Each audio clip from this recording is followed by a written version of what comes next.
आइए दोस्तों, स्वागत है आप सभी का एक नई वीडियो में। और आज की video annual paper 2023-24 class 8 subject Hindi पूरा पेपर आपके साथ शेयर करेंगे। साथ में इसके आंसर भी मैं सॉल्यूशन के साथ आपको बताऊंगा। तो 60 नंबर का पेपर 2.5 घंटे का।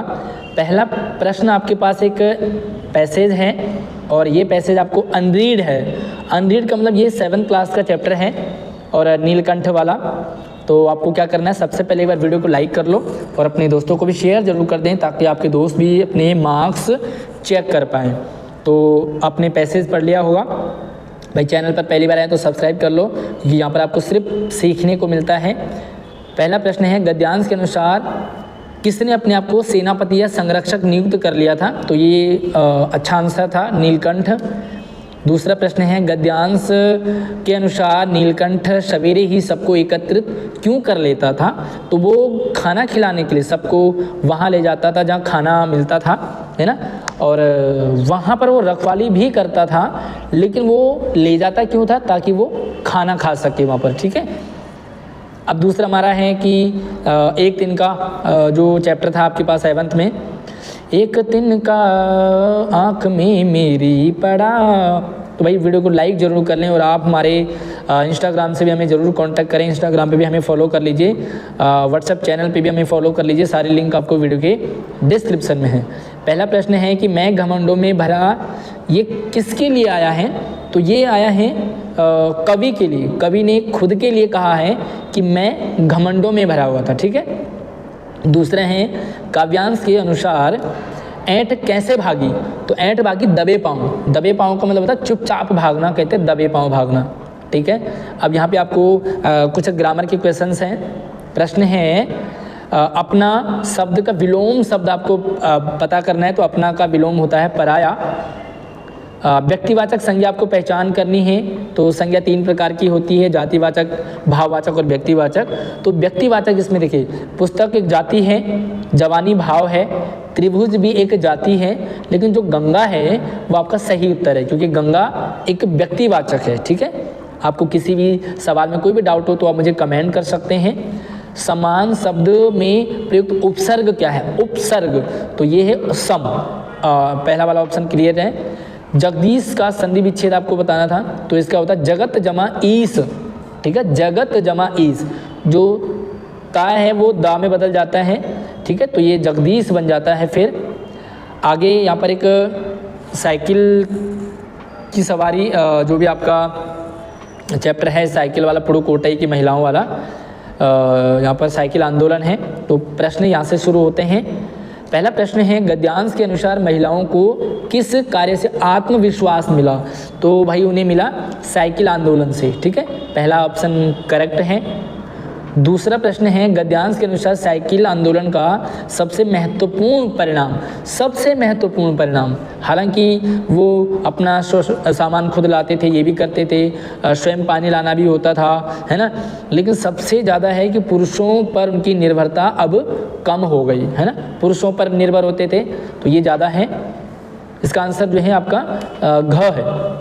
अगला प्रश्न है, गद्यांश के अनुसार लोगों ने किस पर जमकर प्रहार किया? किस पर किया? तो लोगों ने महिलाओं पर जमकर प्रहार किया था। गद्यांश के अनुसार साइकिल चलाने को सामाजिक स्वीकृति कैसे मिली? तो भाई ये तो मिली धीरे धीरे, है ना। पहले तो उनको जमकर लोगों ने ट्रोल किया, परेशान किया, लेकिन धीरे धीरे सामाजिक स्वीकृति मिल गई।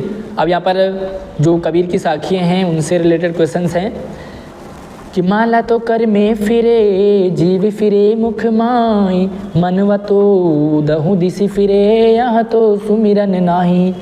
जग में बैरी कोई नहीं जो मन शीतल होए, या पाकु डारी दे दया करे सब कोई। तो भाई यहाँ से आपका प्रश्न है कि काव्यांश के अनुसार मन कितनी दिशाओं में बोलता है? तो दहु दिशा, दहु का मतलब होता है 10 दिशाओं में, ठीक है। यह तो सुमिरन नाही, यह तो सुमिरन नाही, यहाँ पर सुमिरन शब्द का अर्थ जो है वो स्मरण करना, याद करना। तो इसका घ ऑप्शन आपका करेक्ट है। जग में बैरी कोई नहीं, बैरी का मतलब क्या है? बैरी मतलब होता है शत्रु, यानी कि दुश्मन। भाई वीडियो को लाइक ज़रूर कर लें, आप लाइक करने में कंजूसी ना करें। और आप कौन से स्कूल में पढ़ रहे हो, अपने स्कूल का नाम ज़रूर कमेंट में रखें ताकि हम ये समझें कि हमारी वीडियो किस स्कूल में देखी जाती है। मुझे इंस्टाग्राम पे ज़रूर फॉलो कर लेना। कबीरदास जी ने किसे त्यागने की बात कही है? तो कबीरदास जी ने कहा भाई आप अहंकार को त्याग दो, सारे लोग आप पे दया करेंगे। तो या आपा को उदार दे, आपा कहते हैं अहंकार को। अब यहाँ पे क्वेश्चन है आपको कि बदरू क्या बनाता था? बहुत सिंपल है, बदरू लाख की चूड़ियाँ बनाता था। अकबरी लोटा पाठ में लाला झाऊलाल की पत्नी ने उनसे कितने पैसों की मांग करी? तो बहुत ही आसान है, 250 रुपये की मांग करी थी उन्होंने। हालांकि उनको मिल कितने गए थे? अंग्रेज ने कितने रुपए दिए थे भाई? ये कमेंट में आप ज़रूर बताएं, अपना नाम और अपने स्कूल के नाम के साथ में सही आंसर लिखें आप, ठीक है। वीडियो को रोक करके अपनी प्रतिक्रिया भी जरूर दें। अगला है, यह सबसे कठिन समय नहीं कविता के रचयिता कौन है? तो ये जया जादवानी है इनकी रचयिता। भगवान के डाके कविता में पक्षी और बादल कहाँ से कहाँ तक जाते हैं? तो ये जाते हैं एक महादेश से दूसरे महादेश में, ठीक है, एक देश से नहीं बल्कि महादेश से। अब आपको यहाँ से वर्णनात्मक यानी कि आपको आंसर लिखना होगा यहाँ से।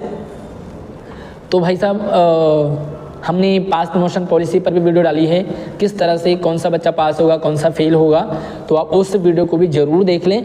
एंड प्लीज़ आप हमारे व्हाट्सएप चैनल को भी ज्वाइन कर लें, क्योंकि वहाँ पर मैं आपको सारी नई अपडेट सबसे पहले शेयर करता हूँ।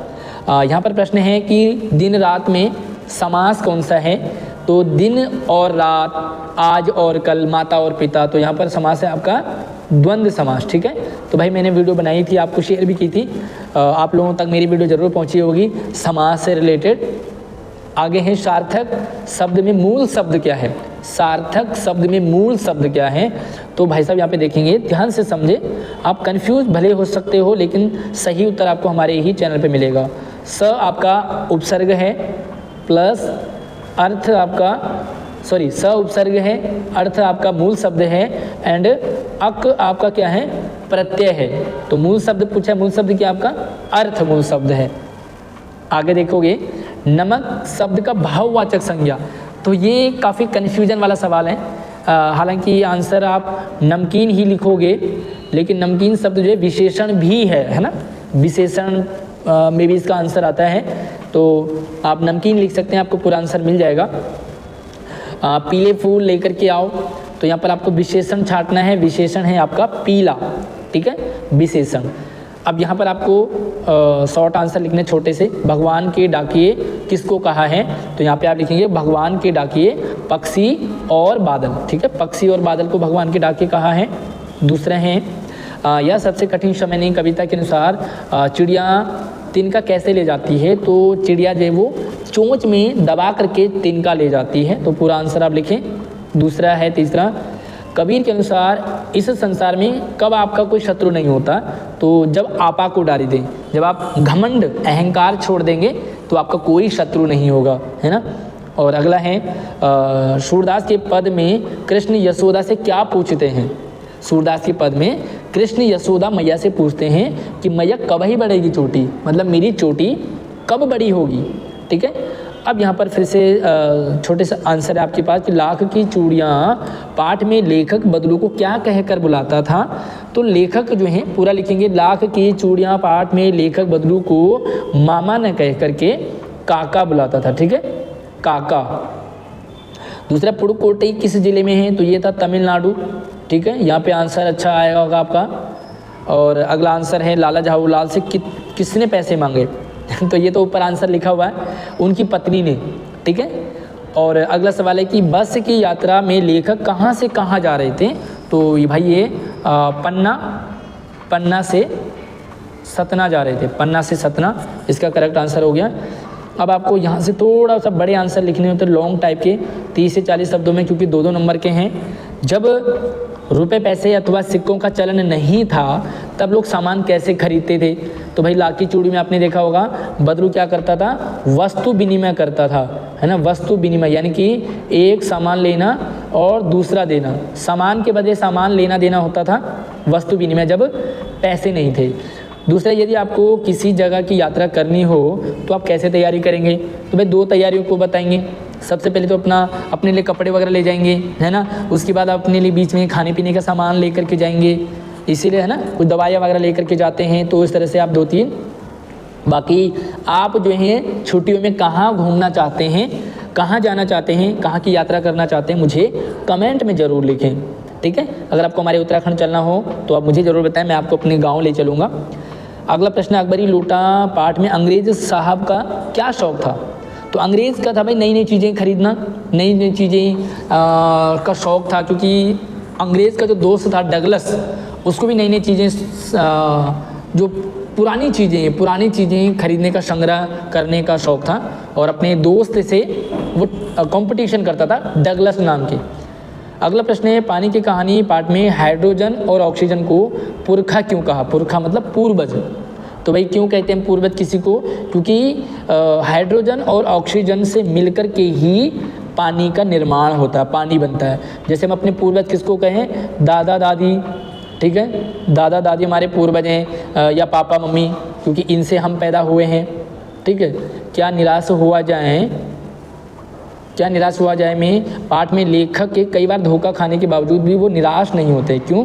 क्योंकि भाई उन्हें एक तो वो सकारात्मक सोचते थे, पॉजिटिव रहते थे। वो ये कहते थे भाई दुनिया तो धोखा देगी, लेकिन हमें खुद को स्ट्रॉन्ग बनाना है। तो इस तरह से आप लिख सकते हैं कि वो लोग जितना मर्जी धोखा दें, लेकिन आपको निराश नहीं होना, क्योंकि आपको ये सोचना है कि भाई लोग तो ऐसे ही हैं, आपको आगे बढ़ते जाना है। आगे प्रश्न देखो, पक्षी और बादल द्वारा लाई चिट्ठियों को कौन पढ़ते हैं? तो 2 सवाल हैं यहाँ पर। क्या आपने कभी चिट्ठी लिखी है? तो जो भी लिखी है तो आप बता सकते हैं कि मैंने किसको कब चिट्ठी लिखी। आपने किसी को चिट्ठी लिखी है तो मुझे कमेंट सेक्शन में आप ज़रूर बताइए कि आपने किसको चिट्ठी लिखी है। लेकिन फ़िलहाल इस सवाल का आंसर आप लिखोगे तो ये है आपका, पक्षी और बादल द्वारा लाई चिट्ठियों को पेड़ पौधे पहाड़ ये सारे बाँचते हैं, ठीक है। कबीरदास ने घास की निंदा करने से क्यों मना किया है?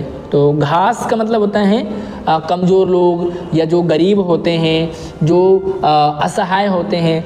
तो कबीरदास जी कहते हैं कि किसी को भी छोटा मत समझो, किसी को भी गरीब मत समझो, किसी को भी कमज़ोर मत समझो, क्योंकि ना जाने वो छोटा गरीब या कमज़ोर कब हम पर भारी पड़ जाए, तो इसलिए वो मना करते हैं। आगे है कि सूरदास के पद कविता में गोपियाँ यशोदा से क्या शिकायत करती हैं? तो वे गोपियाँ शिकायत करती हैं कि जो तुम्हारा कृष्ण बेटा कान्हा है वो हमारा दही खा जाता है, माखन खा जाता है, मटके तोड़ देता है, जब दोपहर को सुनसान पाता है तो सारा नष्ट कर देता है, ठीक है। यह सबसे कठिन समय नहीं, कभी ऐसा क्यों मानते हैं? क्या आप सहमत हैं? बिल्कुल सहमत है भाई। यह सबसे कठिन समय इसलिए नहीं है क्योंकि ना जाने कैसा कैसा कठिन समय आ सकता है। भाई कोरोना टाइम में और भी ज़्यादा कठिन समय था, है ना। तो क्योंकि हमें हौसले की ज़रूरत होती है। जब हम ये सोचें कि ये कठिन समय नहीं है, तब हम आगे बढ़ने की हिम्मत हमें होती है और उस समस्या से हम आगे डटकर सामना कर पाते हैं। अब आपको यहाँ पर अनुच्छेद लिखने का पैराग्राफ किसी एक विषय पर, या तो छात्र और अनुशासन, या अपने विद्यालय का वार्षिकोत्सव, या प्रदूषण की समस्या। तो तीनों टॉपिक बहुत आसान है। छात्र और अनुशासन यानी कि डिसिप्लिन, बच्चे को डिसिप्लिन में रहना चाहिए स्कूल में, सिस्टम से आओ, सिस्टम से पढ़ो, तरीके से टीचर्स की रिस्पेक्ट करो, अपने दोस्तों की रिस्पेक्ट करो, तो है ना, डिसिप्लिन बहुत ज़रूरी है। और जो बच्चा डिसिप्लिन में रहता है वही बच्चा सफल होता है। चाहे अपनी क्लास में डिसिप्लिन हो, चाहे अपने घर में डिसिप्लिन हो, चाहे चलने फिरने में, कभी घूमने फिरने में, हर जगह डिसिप्लिन होना बहुत ज़रूरी है ना। या तो आप इस टॉपिक को लिखें, अपने विद्यालय का वार्षिकोत्सव। वार्षिकोत्सव का मतलब होता है एनुअल फंक्शन।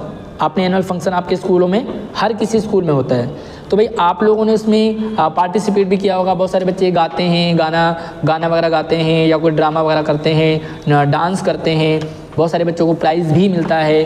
तो आप उसी एनुअल फंक्शन की यहाँ पर अपन को एक्सप्लेन करना होता है। तो भाई मुझे कमेंट में ज़रूर बताइए कि आप में से कितने बच्चों ने एनुअल फंक्शन में पार्टिसिपेट किया, और आपको अगर प्राइज़ मिला हो तो किस चीज़ का मिला, ठीक है। अपना ज़रूर रखें कमेंट में। प्रदूषण की समस्या, भाई पॉल्यूशन बहुत ज़्यादा दिल्ली में, तो पॉल्यूशन के ऊपर भी आप लिख सकते हैं। एंड उसके बाद है किसी एक विषय पर आपको पत्र लिखना है। तो पत्र का फॉर्मेट आपको अच्छे से पहले से बताया हुआ है।